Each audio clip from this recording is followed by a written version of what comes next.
Hi, my name is April Cameron, and I'm the Executive Director of the Anderson Arts Center, and we are hosting our 45th Annual Juried Show. It's one of the longest running juried shows in South Carolina.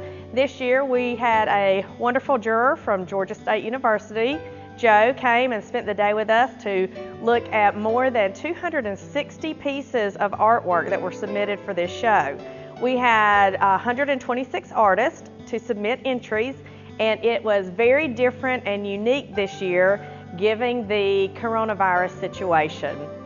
We took entries in for 3 days, and we did it a little bit differently than we've done in the past. We did curbside pickup so that our artists did not have to enter the building if they chose not to.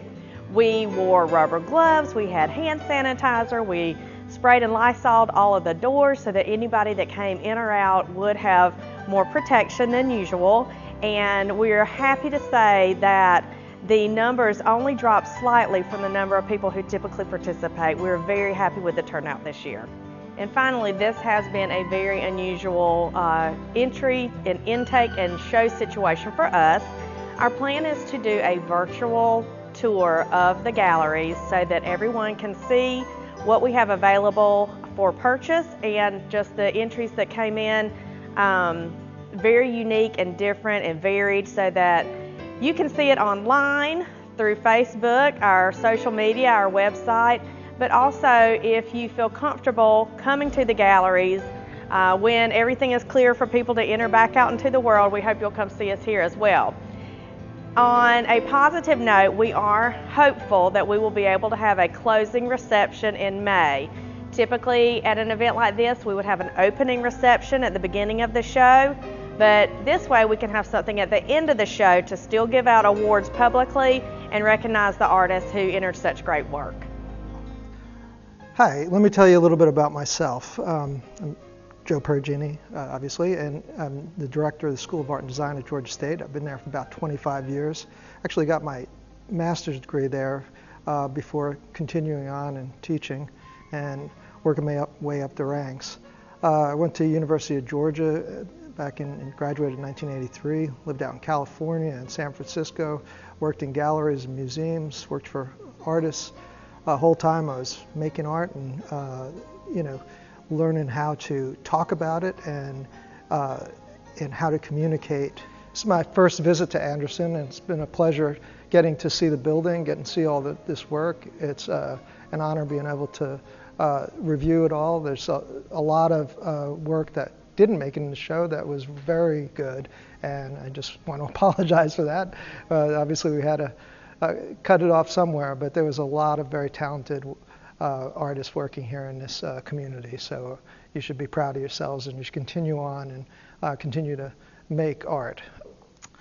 I noticed that there was a great deal of very traditional landscape painting versed in watercolor and in caustic and in oil, and this particular one stood out among a lot of them just because of the strange composition, where a lot of the land was very pressed down into this right-hand corner, and the sky became the focal point.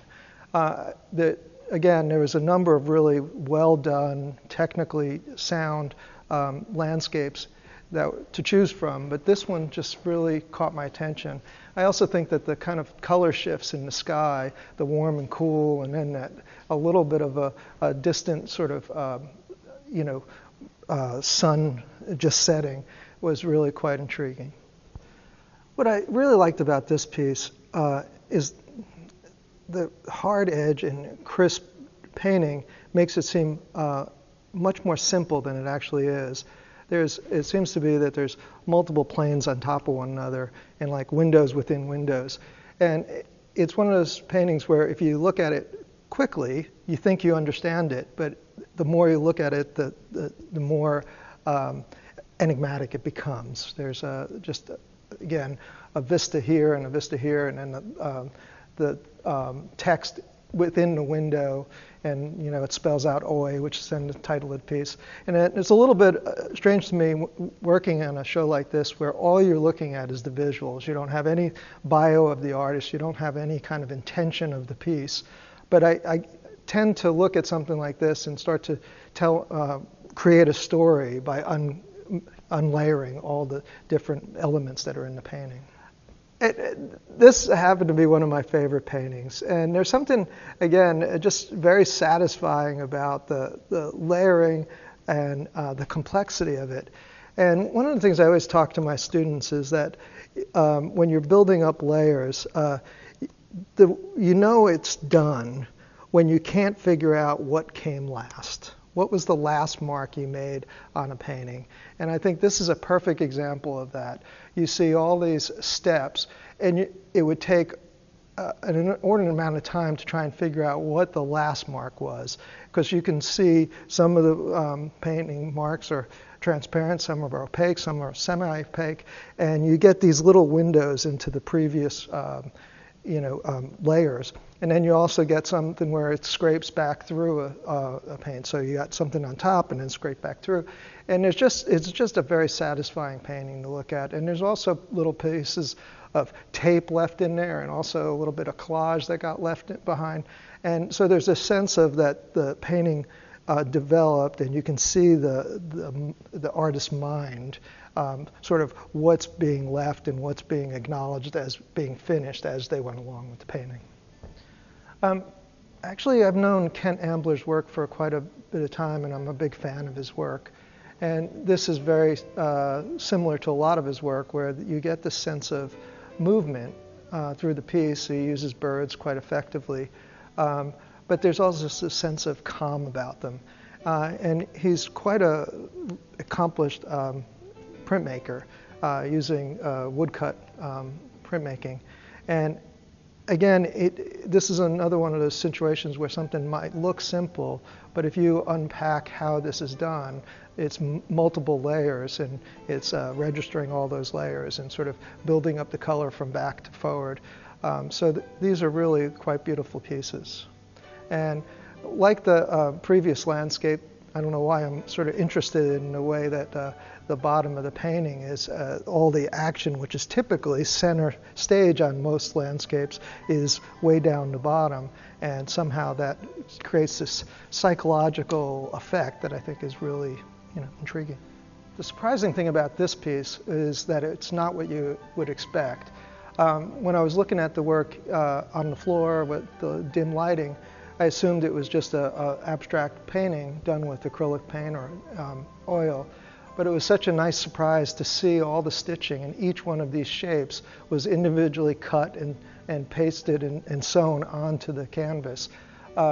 I thought the combination of it being a textiles piece but presented like a painting was very satisfying, quite well done.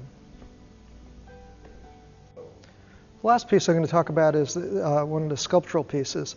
There was a majority of two-dimensional work in the show, but this particular ceramic piece sort of stood out to me. And I love that it, again, this kind of melding of traditional elements, both the kind of the way it was fired and also the way it was built. It could function as a vase, but then it also had this kind of amorphic kind of shape that suggests kind of openings, or even something that might be figurative, or have some kind of a sense of fleshiness to it. So all that combination I thought was really quite well done. I just wanted to thank everyone again for inviting me down, and it was a pleasure looking at the work. Hope to visit Anderson again sometime when we're not in quarantine and actually get to meet you all, and good luck with the show. I think that they've got great plans for creating a virtual exhibition, so I'm happy for you that it'll at least get to be seen, and even in some ways live on longer because it'll be digitized. So anyway, it's been a pleasure, and if you're ever in Atlanta, look me up. I'm downtown at Georgia State University.